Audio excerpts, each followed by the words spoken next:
Al-Fatihah. A'udzubillahi minasyaitonir rajim. Bismillahirrahmanirrahim. Alhamdulillahirabbil alamin. Arrahmanirrahim. Maliki yaumiddin. Iyyaka na'budu wa iyyaka nasta'in. Ihdinas siratal mustaqim. Siratal ladzina an'amta 'alaihim ghairil maghdubi 'alaihim waladdallin. Amin. Okey, a'udzubillahi minasyaitonir rajim. Bismillahirrahmanirrahim. Alhamdulillahirabbil alamin. Wassalatu wassalamu ala asyrafil anbiya'i wal mursalin wa ala alihi wa sahbihi ajma'in. Assalamualaikum warahmatullahi wabarakatuh dan salam sejahtera saya ucapkan kepada sidang pendengar yang dirahmati Allah Subhanahu Wa Taala sekalian. Alhamdulillah, pertama sekali kita ucapkan syukur kepada Allah Subhanahu Wa Taala dalam keadaan yang kritikal negara kita ini, yang mana wabak ni masih belum nampak tanda-tanda reda dan keadaan politik juga yang semakin tidak menentu. Kita ucapkan syukur kita pada Allah Subhanahu Wa Taala kerana Allah masih lagi memberikan kita nikmat iman, nikmat Islam, nikmat untuk kita beribadah kepada Allah Subhanahu Wa Taala dan nikmat kehidupan yang menjadikan kita yang membolehkan kita untuk masih dapat merasai kehidupan sehingga ke hari ini. Jadi kita sama-sama lah kita mohon kepada Allah Subhanahu Wa Taala supaya Allah Subhanahu Wa Taala mengangkat wabak ini daripada dunia ini dan dapat mengembalikan semula kehidupan yang aman lah di dalam dunia kita ini, insya-Allah, khususnya di negara kita yang tercinta inilah. InsyaAllah pada malam ni kita akan sambung pada siri yang keempat. Siri yang keempat ni adalah siri yang kita akan membincangkan tentang seorang sultan yang merupakan anak kepada Sultan Murad. Minggu lepas kita dah pun cerita tentang Sultan Murad satu. Hari ini kita akan cerita tentang anak dia. Kita revise balik yang minggu lepas kita telah bincanglah tentang Sultan Murad ni, yang mana Sultan Murad ni dia telah pun menakluk Balkan. Balkan ni maksudnya adalah negara-negara seperti Hungary, Serbia, Bosnia, Croatia, Albania, Greece, dan negara-negara di sekitar itulah, ada 11 negara Balkan. Dan kita akan sambung. Minggu lepas kita cerita Sultan Murad ni beliau telah dibunuh oleh seorang tentera Serbia yang berpura-pura nak masuk Islam ketika perang Kosovo tersebut itu tamat. Jadi apabila tentera Serbia ni dia berpura-pura memohon ampun, minta ampun kepada Sultan Murad dan dia kata dia nak masuk Islam, jadi Sultan Murad lepaskan dia. Tiba-tiba dia keluarkan satu pisau daripada poket dia, lalu dia menikam Sultan Murad dan Sultan Murad meninggal dunia lah ketika itu. Apabila Sultan Murad syahid, kepimpinan Uthmaniyah terus disambut oleh anak dia, iaitu Sultan Bayazid I lah. Seperti mana yang saya sebut sebelum ni, Sultan Bayazid I ni dia adalah sultan yang dia hampir-hampir menakluk Konstantinopel. Tetapi dengan izin dengan rahsia Allah Subhanahu Wa Taala, Allah masih lagi tidak mengizinkan Konstantinopel itu dibuka oleh Sultan Bayazid. Kenapa? Kita akan tengok sekejap lagi. Jadi ini adalah kawasan Balkan, kawasan Balkan yang mana telah pun ditakluk oleh Sultan Murad. Jadi Sultan Bayazid ni dia telah pun memerintah dalam keadaan Balkan itu sudah pun berada di tangan Uthmaniyah. Dan apabila Sultan Murad dah pun mengalahkan Serbia dalam perang Kosovo yang kita cerita tadi, Serbia automatik sudah pun menjadi wilayah yang tunduk kepada Uthmaniyah lah pada waktu itu. Jadi Serbia yang mana salah satu daripada wilayah tentera salib, dah pun menjadi wilayah yang tunduk kepada Uthmaniyah.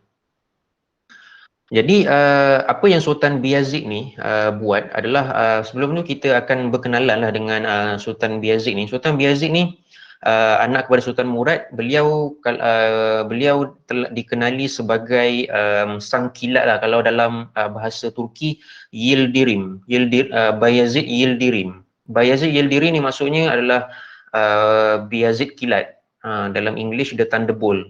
Maksudnya apa yang Sultan Bayazid ni buat adalah selepas Uthmaniyah menakluk Serbia, Sultan Bayazid ini dia telah berjaya menakluk dia telah berjaya menakluk menakluk kawasan-kawasan lain di Balkan, iaitu Bulgaria, Hungary dan kawasan-kawasan lain dalam masa yang singkat. Dan beliau telah berjaya mengepung Konstantinopel dalam masa 8 tahun. 8 tahun beliau menjadi sultan lah. Dan dalam masa yang sama juga di kawasan timur, iaitu kawasan timur Turki, juga beliau telah berjaya juga menakluk kawasan-kawasan kawasan-kawasan uh, Empire Saljuk Rom juga. Jadi beliau mendapat gelaran kilat ni kerana beliau dalam masa yang singkat beliau telah berjaya menakluk kawasan yang banyak dan mengalahkan tentera-tentera yang ramai.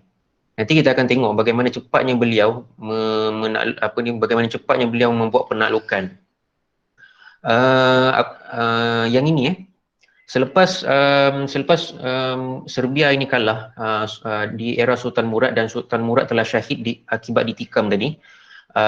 Sultan Bayazid telah pun membuat perjanjian lah dengan Serbia ni, sehingga Serbia ni tunduk kepada Sultan Bayazid.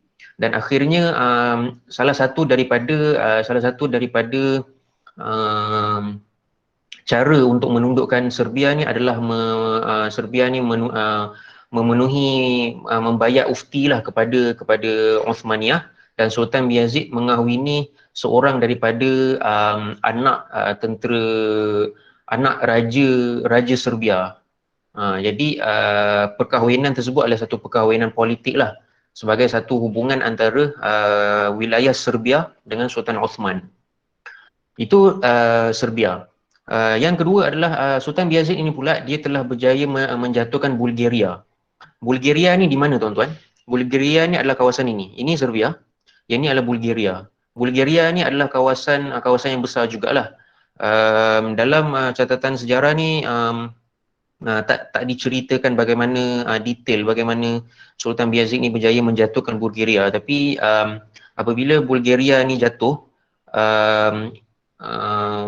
semakin mundurlah kuasa salib lah pada waktu tu, kuasa Byzantine pada waktu tu.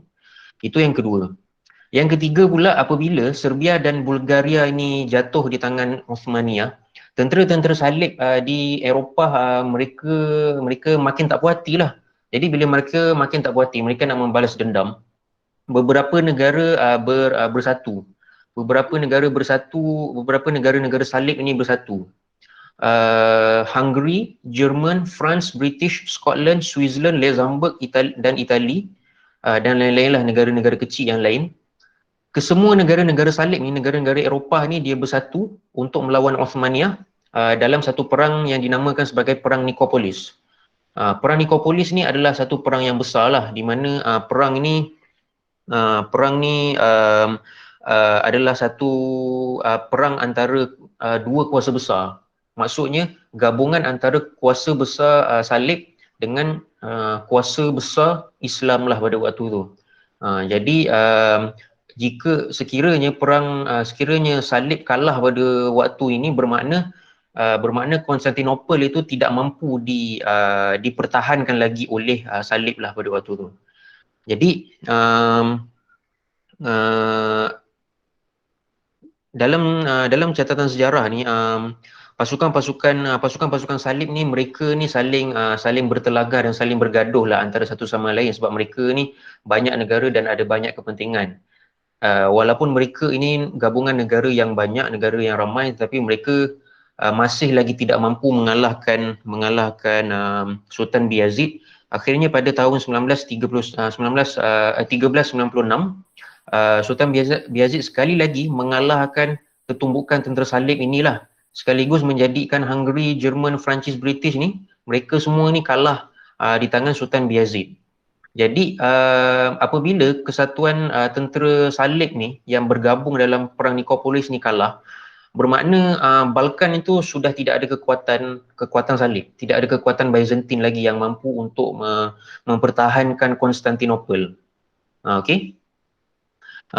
Dan inilah salah satu sebab kenapa Sultan Bayazid digelar sebagai The Thunderbolt, sebagai kilat, sebagai sang kilat lah pada waktu tu.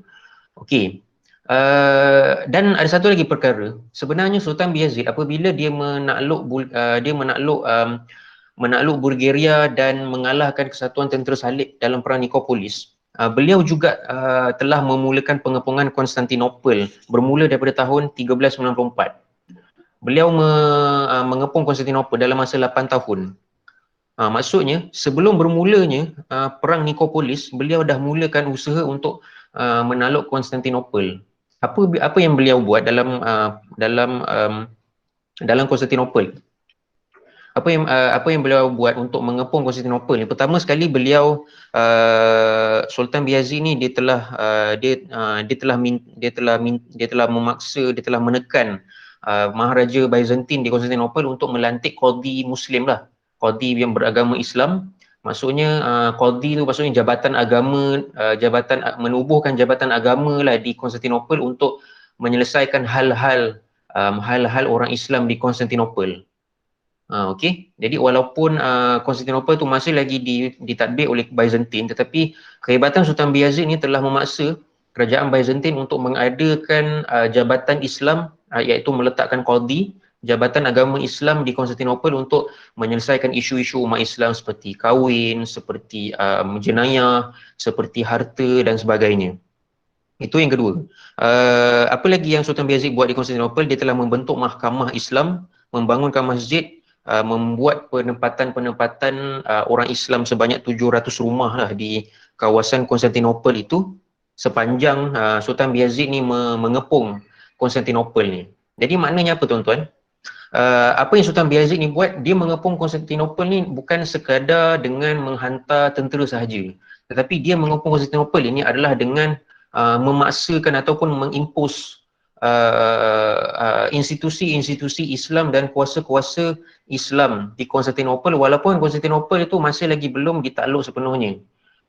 Seperti mana yang saya sebutkan tadi, dia bangunkan masjid, dia letakkan pertempatan orang Islam, meletakkan menubuhkan jabatan Islam, memaksa kerajaan Byzantine untuk menubuhkan jabatan agama Islam di situ. Jadi begitulah kekuatan Sultan Bayazid ni lah pada waktu tu. Jadi dalam masa 8 tahun dia tidak menyerang Konstantinopel itu, tetapi dia memaksa dan menekan Maharaja Byzantine untuk menubuhkan institusi dan pertempatan Islam di situ. Itulah selama 8 tahun Sultan Bayazid berjaya mengepung. Jadi dalam masa 8 tahun tu, ketika mana institusi Islam mula dibangunkan dalam Konstantinopel, dalam masa yang sama Sultan Bayazid masih lagi boleh mengalahkan ketumbukan perang salib yang terdiri daripada Hungary, Jerman, French, British, Scotland semua ni. Jadi betapa hebatnya lah Sultan Bayazid ni lah pada waktu tu. Okey. Sehingga setahun 1402 tuan-tuan, ketika mana perang tentera salib sudah pun tidak mempunyai kekuatan untuk menekan Osmaniyah, untuk melawan Osmaniyah dan untuk mereka mempertahankan Konstantinopel, kota Byzantine mereka lah. Dan pada waktu tu umat Islam memang merasakan janji Allah Subhanahu Wa Taala ataupun hadis Rasulullah tentang pembukaan Konstantinopel. Matanya adalah la tuftahanna al-Qustantiniyyah ala yadi rajulin fala ni'mal amiru amiruha fala ni'mal jaishu jalikal jaish. Hadis yang Rasulullah sebut ketika mana sebelum perang Khandaq, yang mana Konstantinopel akan dibuka oleh tangan seorang lelaki, dan pemimpin itu adalah sebaik-baik pemimpin dan tentera itu adalah sebaik-baik tentera. Dan pada waktu itu memang umat Islam memang betul-betul merasakan hadis Rasulullah tu akan dilaksanakan ketika zaman Sultan Bayazid. Akan tetapi tuan-tuan, Sultan Bayazid ni dia sudah pun memang betul-betul berada di tembok Konstantinopel pada waktu itu, tetapi apa yang berlaku adalah beliau terpaksa membatalkan misi penaklukan Konstantinopel itu kerana beliau mendapat surat daripada pemimpin-pemimpin Uthmaniyah di kawasan tanah Turki lah, yang mana kerajaan Mongol Muslim Timur, kerajaan Empire Mongol Timur sedang menyerang kawasan Uthmaniyah. Jadi disebabkan kerajaan Mongol Timur pada waktu itu dia sedang menyerang dan berusaha untuk mengalahkan Uthmaniyah pada waktu itu. Sultan Bayezid ni yang ketika mana dia sudah pun berada di tepi tembok Konstantinopel, beliau terpaksa balik rumah. Beliau terpaksa balik semula ke Turki, iaitu Turki kawasan timur lah, bukan Turki kawasan barat. Turki kawasan timur untuk berhadapan dengan Empire Mongol Muslim Timur. Inilah yang kita nak ceritakan, bahawa rahsia Allah Subhanahu Wa Taala disebabkan rahsia Allah Subhanahu Wa Taala, Allah masih lagi tidak mengizinkan Konstantinopel itu dibuka oleh umat Islam kerana wujud lagi konflik dalaman dan konflik antara kerajaan Uthmaniyah dengan satu kerajaan Islam yang lain, iaitu kerajaan Mongol Timurid. Okey, so apakah itu kerajaan Mongol Timurid? Kerajaan Timurid ni adalah kerajaan Mongol, tetapi dia adalah kerajaan Mongol yang Islam. Okey, dia adalah empire Mongol yang senang cerita, dia adalah empire Mongol Muslim yang diketuai oleh seorang khan. Khan ni maksudnya gelaran raja lah bagi orang Mongol. Nama dia Timur. Bukan Timur Barat, tetapi memang nama dia Timur. Timur ni adalah seorang Mongol, tetapi dia adalah orang Islam. Dia telah berjaya menguasai keseluruhan wilayah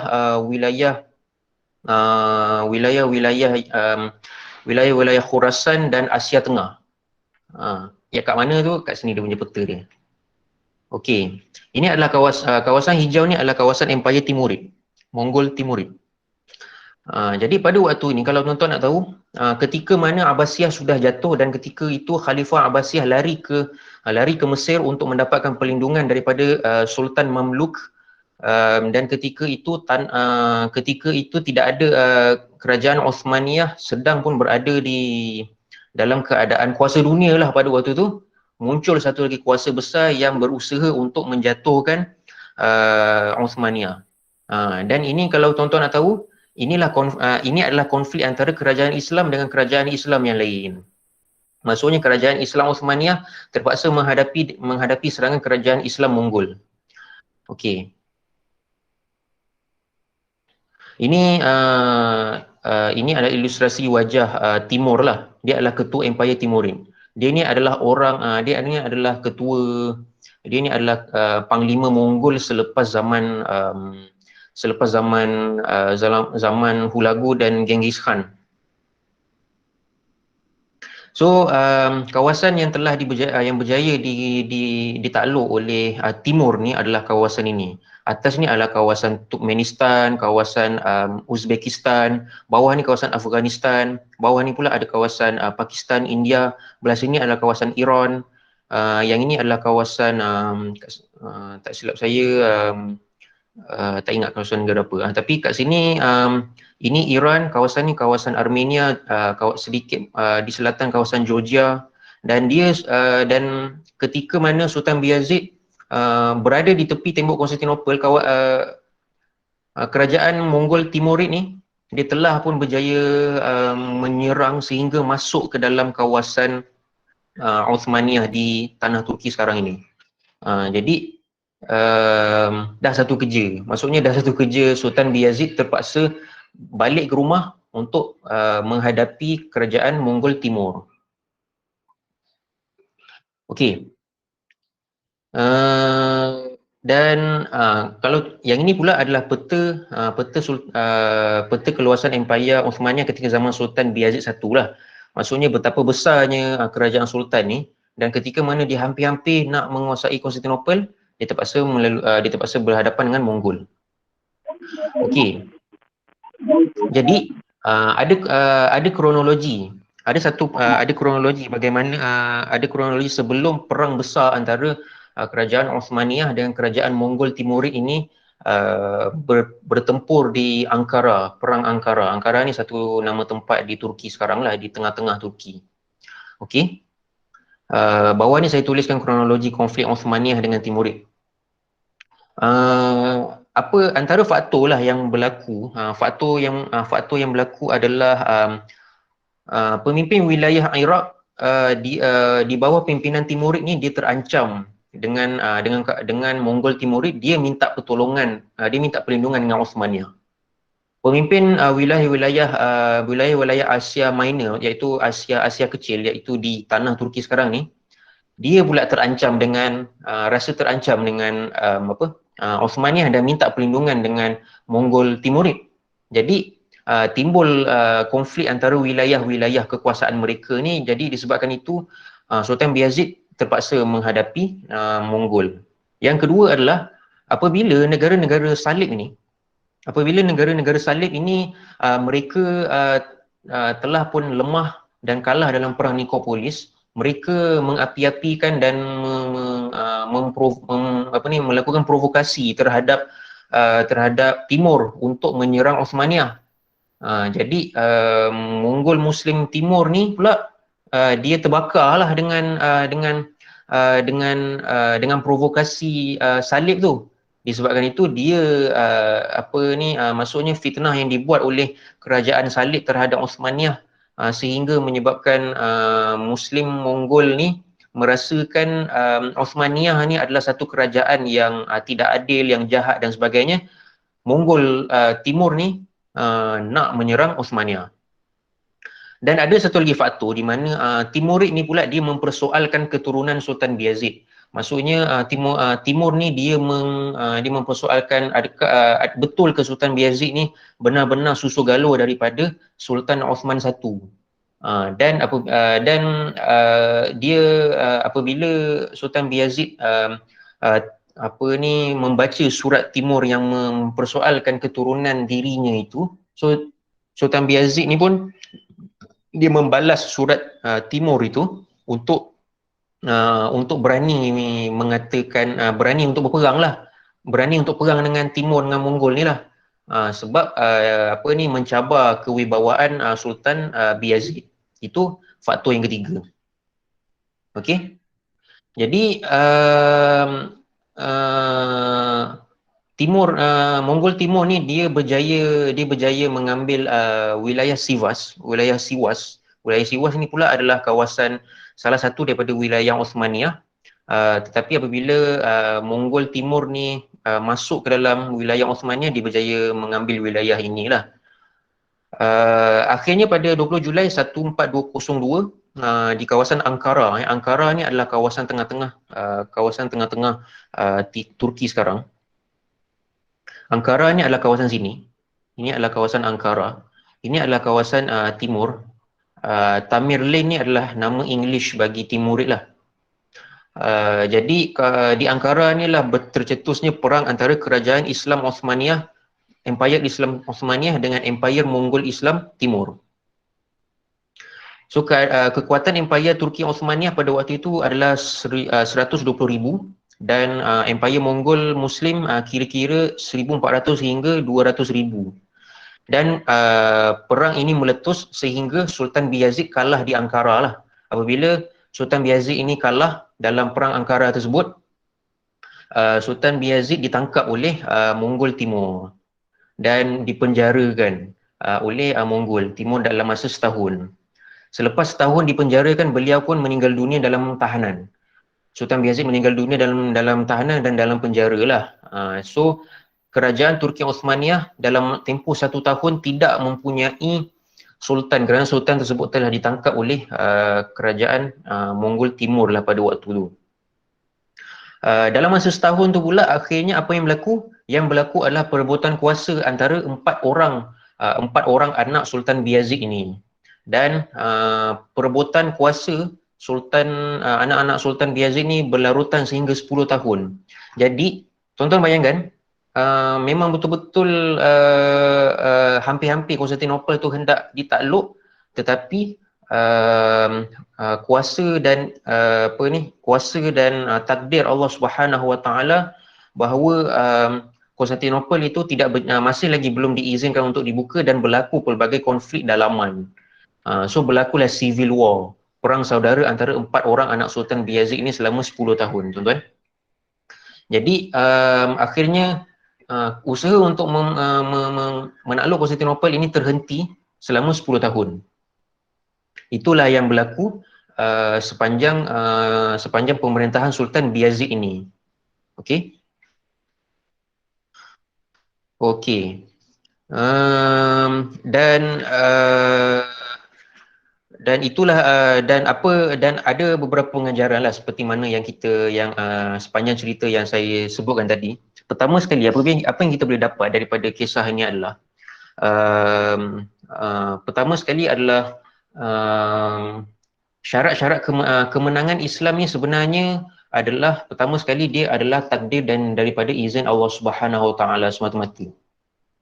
Maksudnya kemenangan Islam ni sebenarnya, tuan-tuan, kalau kita berjihad, kalau kita berjihad, kita telah berusaha bersungguh-sungguh untuk mencapai sebuah kemenangan ataupun berusaha dengan sedaya upaya kita, tetapi sebenarnya kemenangan itu sebenarnya bukanlah milik kita sebenarnya. Dakwah ini sebenarnya adalah milik Allah Subhanahu Wa Taala. Jihad ini adalah jihad milik Allah Subhanahu Wa Taala. Allah Subhanahu Wa Taala sahaja yang menentukan kemenangan itu bila. Allah Subhanahu Wa Taala sahaja yang akan memilih siapakah umat Islam yang akan membuka kemenangan itu.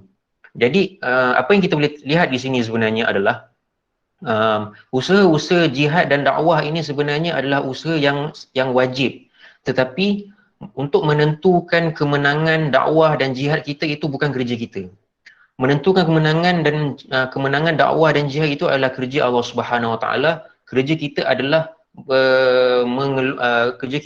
bersungguh-sungguh melakukan amar ma'ruf dan nahi mungkar, supaya amar ma'ruf dan nahi mungkar kita itu dinilai dan dinilai oleh Allah Subhanahu Wa Taala di akhirat kelak.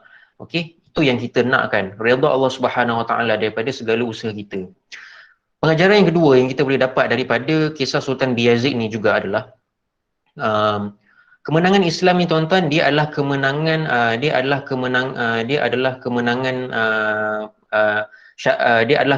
yang ada syarat-syaratnya. Okey, maksudnya kemenangan Islam ni dia mesti ada syarat-syarat kemenangan.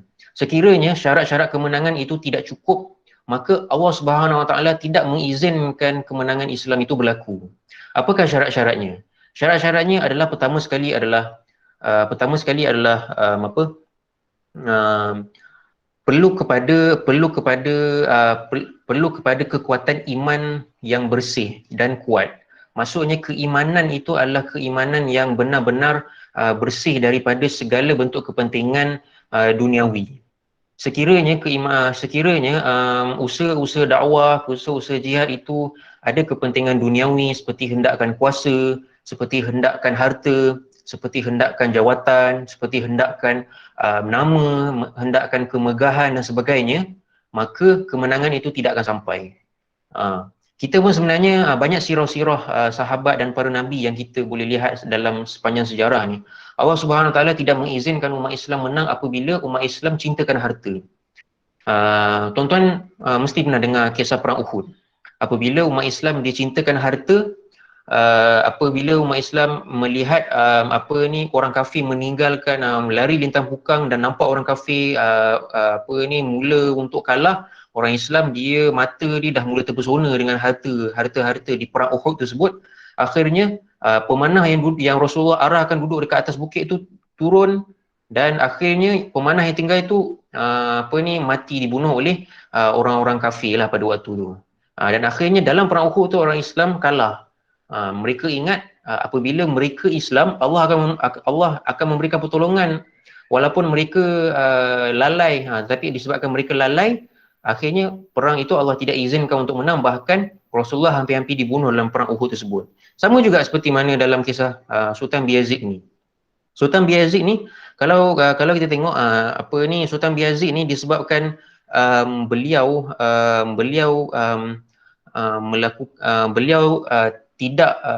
tidak berhati-hati ataupun tidak mengambil mengambil berat terhadap wilayah-wilayah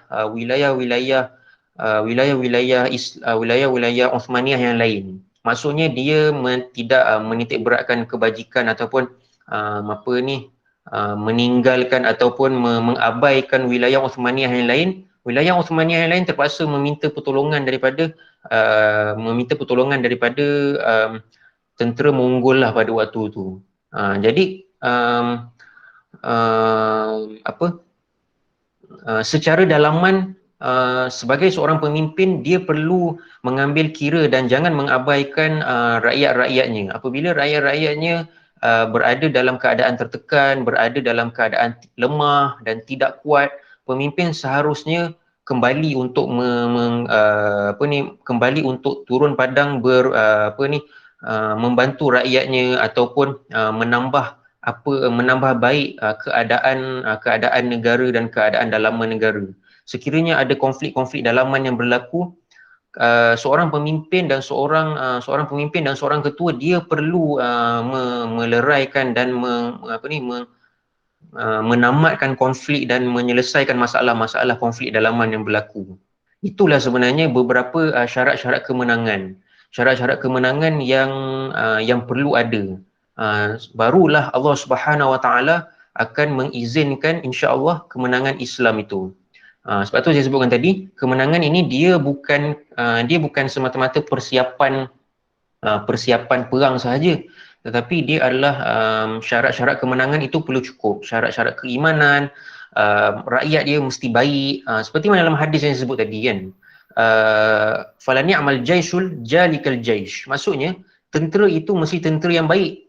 Tentera tu yang baik imannya, yang baik peribadinya, yang baik kekuatan kemahirannya, yang jauh daripada kehendak-kehendak harta, kehendak-kehendak dunia, kehendak-kehendak hawa nafsu dan lain-lain. Barulah Konstantinopel itu akan dibuka. Sebab dalam hadis tu Rasulullah sebut dia cukup dengan syarat. Maksudnya sebaik-baik pemimpin, sebaik-baik tentera. Okey. Itulah sebenarnya itu adalah satu pengajaran besar bagaimana kisah Sultan Bayezid ini berlakulah dalam sejarah Turki Osmaniyah.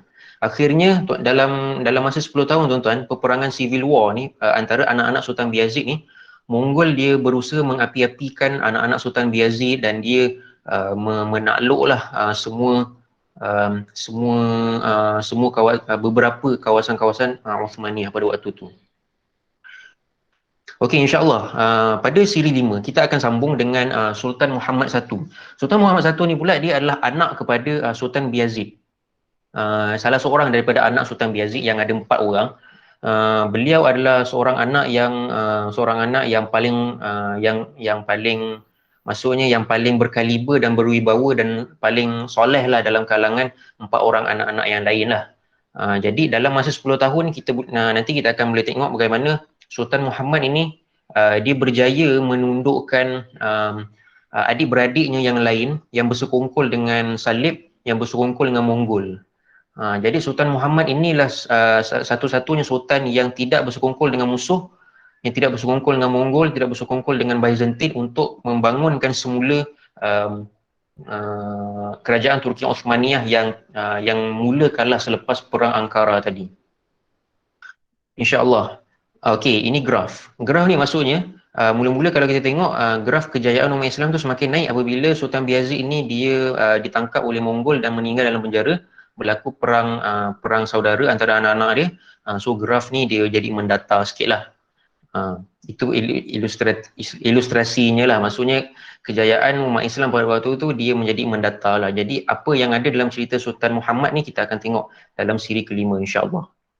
Mungkin ada beberapa soalan kalau tuan-tuan dan puan-puan nak tanya dalam kuliah ni sebelum kita habis.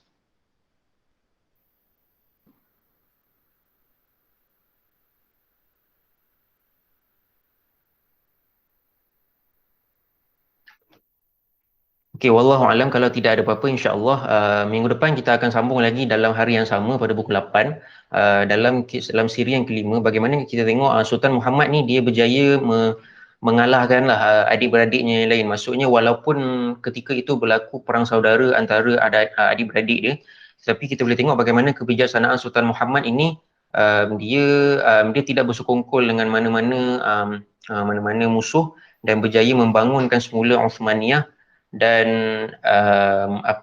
memulakan semula usaha untuk membersihkan Uthmaniyah daripada anasir-anasir musuh yang lain. Wallahu alam, itu saja. Boleh ajak rakan-rakan yang lain, saudara-saudara yang lain untuk bersama dalam sirah Turki Uthmaniyah akan datang, supaya kita boleh mendapat banyak lagi pengajaran-pengajaran untuk kita renungi bersama. Kita tangguh dengan tasbih kafrah dan suratul Asr. Subhanakallahumma bihamdi asyhadu an la ilaha illa anta astaghfiruka wa atubu ilaik. Wal 'asri innal insana lafi khusr illa alladziina aamanu wa 'amilus shalihaati wa tawassaw bil haqq wa tawassaw bis sabr. Nanti rakaman akan datang, rakaman ni saya akan bagilah dalam link insya-Allah. Assalamualaikum warahmatullahi wabarakatuh.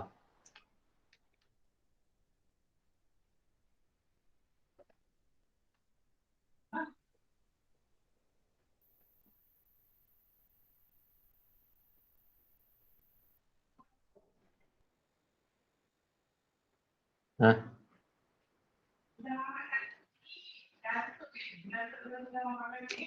Dia Datuk Datuk